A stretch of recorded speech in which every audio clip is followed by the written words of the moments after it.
Ya salamat olun. Ya kanday. Gelmedi. Yolcu nasıl sen? Nasıl Ya, bir geldi yok. Yok gel yok öyle. Kötü Gece erken mi? Ne kötü kalkınlar şöyle bir yapılıp onu attı. Yiğidim. Hamakaya masaklarını toplayan kadar olsa ha. Ya yesin ortasından bu. Bundan da zor var okul. Tam vatka ne bu? Tam narkıya mı yaptı kolay bir şey? Vatkıya mı gördü? Şimdi çıkar mı? Merak mı?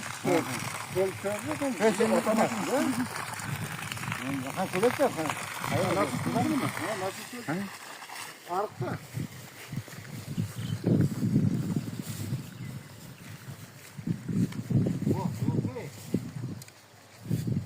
Kol üstüne suda yatar mı bu?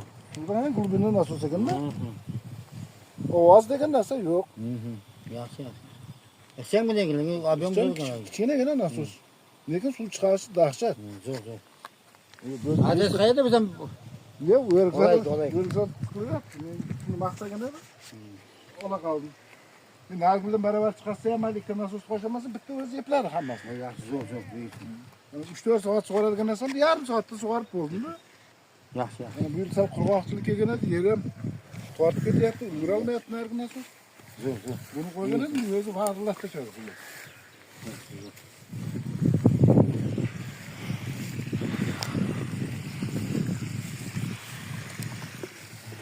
Zor gen. Ya adresini alıp hakikaten seni tutun bağlattırır mısın? Ne? Pazarda? Şimdi bu numaralarını da satıyor. Görelim bunları. Zor.